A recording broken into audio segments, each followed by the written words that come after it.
Captain Amanda Stevens had been denied combat missions for 3.5 years. Women aren't cleared for attack operations, Colonel Bradley always said. But at 15:23 on a Wednesday that started like routine patrol, everything changed. 22 soldiers surrounded. Every combat Apache destroyed or grounded. One blonde pilot, with everything to lose, making a decision that took exactly 31 minutes. What happened next didn't just save lives. It rewrote the rules forever. But here's what the classified Pentagon files won't tell you about those 31 minutes that changed military aviation history. Captain Amanda Stevens completed her pre-flight inspection of the AH-64D Apache Longbow attack helicopter at Forward Operating Base Parker in eastern Afghanistan. Her blonde hair was pulled back in a regulation bun, and despite 3.5 years of exceptional training scores, she had been consistently denied combat authorization based on gender restrictions. The aircraft represented the pinnacle of modern military aviation technology, but for Amanda, the Apache had remained primarily a training platform rather than the combat weapon it was designed to be. "Stevens, you're cleared for today's patrol route," called Chief Warrant Officer Marcus Johnson, her co-pilot and weapons officer who had been assigned to her crew 8 months earlier. Johnson was a veteran of 4 combat deployments, but had never flown combat missions with a female pilot due to restrictions keeping women out of direct action roles. Before we continue, tell us where you're watching from around the world. If you enjoy stories like this, subscribe to the Chief Force Tales channel, because what Jessica did next will redefine everything you thought you knew about women in combat aviation. "Johnson, same route as yesterday?" Amanda asked, reviewing the flight plan along the Pakistani border. "Close enough to provide intelligence value, but far enough from active combat to comply with regulations governing her operational limitations." "Affirmative. Command wants eyes on mountain passes, but we're restricted to observation only. No engagement authority unless we take direct fire."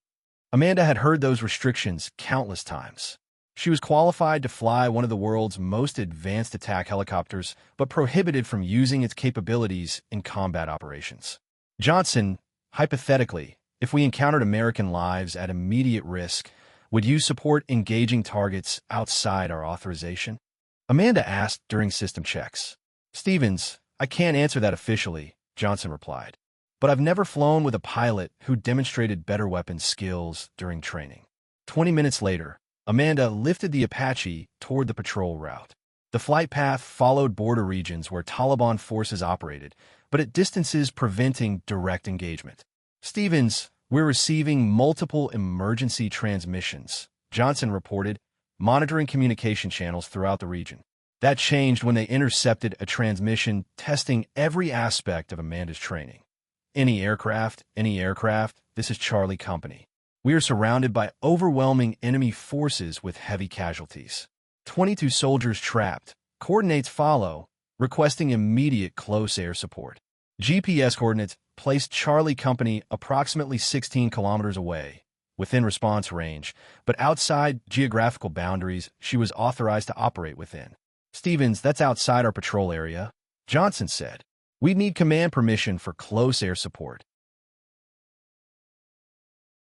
Amanda studied the tactical display, showing Charlie Company's position in mountainous terrain, providing numerous enemy advantages, while leaving American soldiers exposed and vulnerable.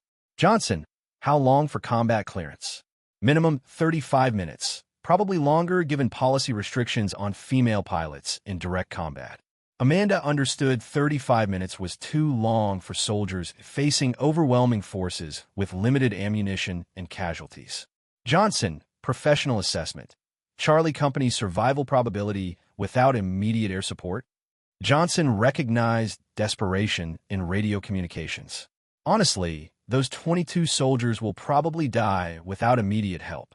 Amanda made the decision that would either save American lives or end her career. "Johnson, we're diverting for close air support. Prepare weapons systems." "Stevens, that's direct violation of orders. No authorization for combat operations.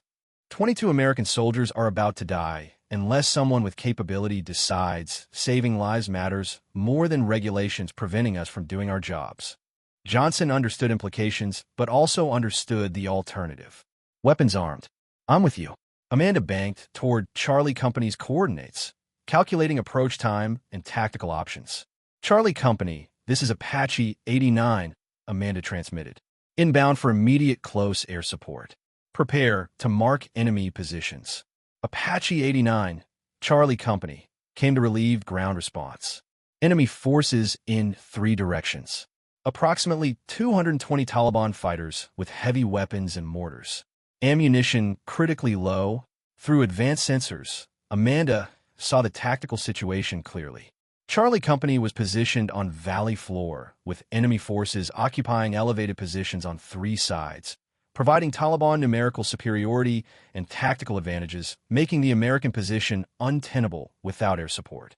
Enemy had established multiple firing positions using caves and rock formations, indicating extensive planning. The ambush was designed to trap Americans in a kill zone. Johnson, target priorities? Johnson studied displays, identifying positions based on weapon signatures and ability to prevent American movement. Heavy machine guns on ridge lines north and east preventing movement to defensive positions. Mortar crews west dropping rounds on American position. Amanda armed the Apache's 30mm M2 30-chain gun.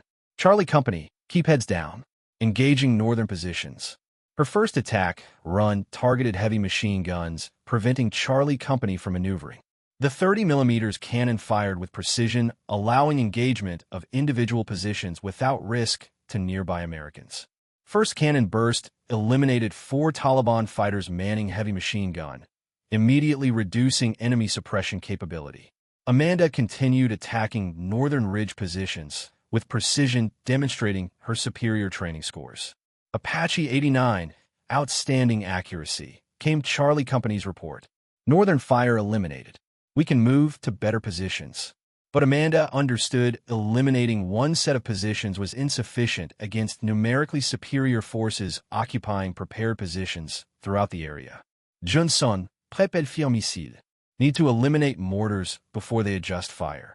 The Apache carried 16 AGM-114 Hellfire missiles, precision-guided munitions engaging hardened targets at ranges up to 9. Stevens, Elfire missile armed. Target designation on western mortar positions. Amanda designated enemy positions using target acquisition systems providing precision guidance.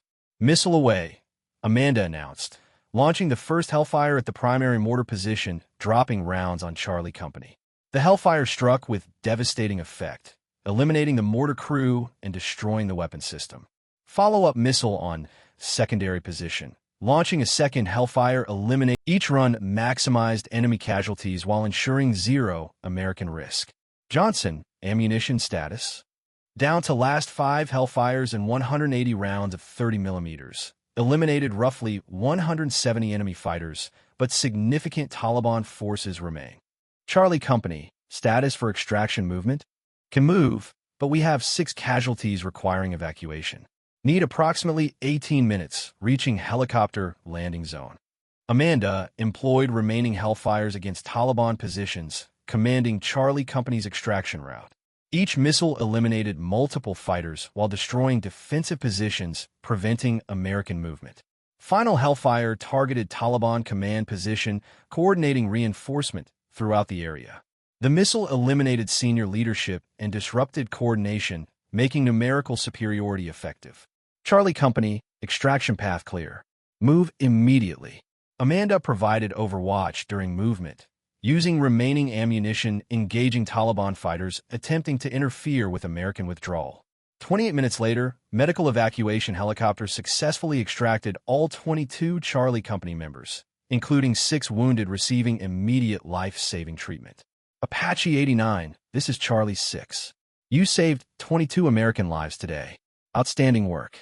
Amanda returned to Forward Operating Base Parker, understanding her unauthorized combat engagement would result in disciplinary review, but 22 American soldiers were alive because she employed capabilities military policy claimed women didn't possess. 2 hours later, Amanda faced Colonel Bradley. Captain Stevens, you directly disobeyed orders prohibiting combat operations. Flagrant violation of established policy regarding female pilots. Sir, 22 soldiers face annihilation. I had capability to save them, and policy shouldn't prevent protecting our people. Bradley studied after-action reports documenting Amanda's elimination of 170-plus enemy fighters with 0 friendly casualties. Results are exceptional, but you violated direct orders. Policies preventing qualified personnel from saving American lives need reconsidering. 5 days later, Pentagon leadership called reviewing her case and gender restrictions in combat aviation. 4 weeks later, Captain Amanda Stevens became the first woman officially cleared for unrestricted Apache combat operations, with Charlie Company Rescue serving as case study, changing military policy. Her single engagement record, 170-plus enemy fighters eliminated, 0 American casualties, 22 soldiers extracted under impossible conditions, proved combat effectiveness was determined by individual capability rather than gender. Amanda's decision to disobey orders saved 22 lives and opened combat aviation to qualified women throughout the military. She had flown one unauthorized mission, changing everything about women in combat aviation, bringing every soldier home. Amanda Stevens' story proves that sometimes the most important victories come from people who refuse to accept no as a final answer. For 3.5 years, they told her she wasn't qualified for combat missions. In 31 minutes, she proved that courage and capability have nothing to do with gender, and everything to do with the willingness to do what's right when lives are on the line. Her unauthorized mission didn't just save 22 soldiers. It shattered barriers that had kept qualified women from serving in roles where their skills could protect American lives. Sometimes breaking the rules is the only way to serve a higher purpose. If Amanda's story inspired you to never give up on proving your worth, hit that like button and subscribe to She-Force Tales. We're building a community that celebrates women who turned rejection into resilience, who prove that strength comes in forms no one expected. What barrier are you working to break through in your own life? Share your story in the comments below. Your experience could inspire someone else to keep pushing forward when everyone tells them to give up. Remember, the most dangerous assumption is thinking you know someone's limits before they've had the chance to prove you wrong. Until next time, keep fighting for your place at the table. And remember that sometimes the person they underestimate becomes exactly who they need.